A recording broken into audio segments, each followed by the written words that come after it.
নমস্কার বন্ধুরা, কেমন আছেন সবাই? তো গণেশ ঠাকুরের আজকে প্রিয় একটি রেসিপি নিয়ে চলে এসেছি। তো চলুন শুরু করা যাক। প্রথমে আমি এখানে কড়াইতে 500 গ্রাম মতো দুধ নিয়ে নিয়েছি। এরপর বেশ কিছুটা পরিমাণ উষ্ণ গরম দুধ বাটিতে তুলে নেব।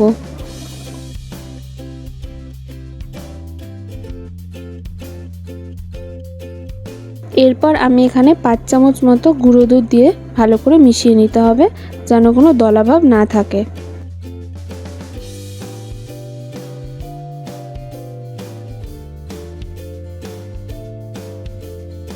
ভালো করে মিশিয়ে মিশ্রণটাকে এক সাইডে সরিয়ে রাখবো।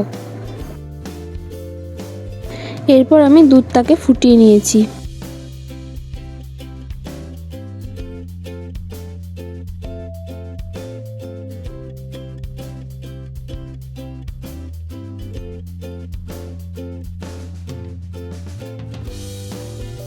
দুধটাকে ভালো করে ফুটিয়ে হাফ করে নিতে হবে।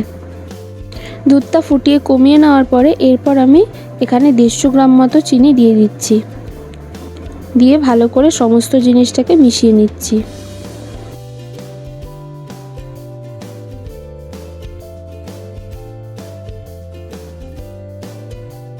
চিনি দিয়ে জাল করে নেওয়ার পরে আগে থেকে যে গুঁড়ো দুধের মিশ্রণটা ছিল সেটা দিয়ে দেব।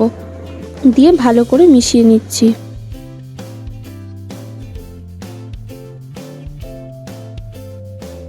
এরপর আমি এখানে একটা ছোট সাইজের নারকেল কুড়িয়ে রেখেছিলাম, সেটা দিয়ে দেব। দিয়ে আবারও সমস্ত জিনিসটাকে ভালো করে মিশিয়ে নিচ্ছি। নারকেলটা দিয়ে ভালো করে মিশিয়ে নিতে হবে যতক্ষণ না এটা শুকিয়ে আসছে।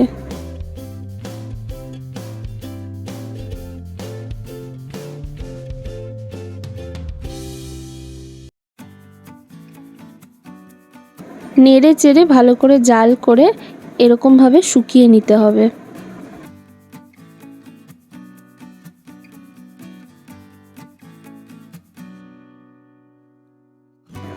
এরপর এই পর্যায়ে নামিয়ে নিতে হবে।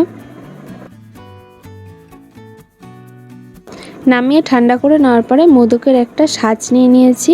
এর মধ্যে আমি সামান্য পরিমাণ ঘি মাখিয়ে নিয়েছি। এরপর মোদকের সাজটা বন্ধ করে পুরটা ভালো করে ভরে নেব। চামচ দিয়ে হালকা চেপে চেপে ভরে নিতে হবে। এইভাবে ভরে নিতে হবে যাতে মোদকের সাজের শেপটা চলে আসে। আর নিচের দিকটা এইভাবে সমান করে নিতে হবে। দেখুন কত সুন্দর মোদকটা তৈরি হয়ে গেল। দোকানের মতো মোদক ঘরে কত সহজে তৈরি করা যায়। খুব কম উপকরণে খুব কম খরচে এত সুন্দর মোদক তৈরি করতে পারবেন। আশা করি ভিডিওটা ভালো লাগলো। যদি ভিডিওটা ভালো লেগে থাকে তাহলে একটা লাইক করে দেবেন আর চ্যানেলটা সাবস্ক্রাইব করবেন। ট্রাই করে জানাবেন কমেন্টে কেমন লাগলো। তো আজ এতটাই, দেখা হচ্ছে নেক্সট ভিডিওতে।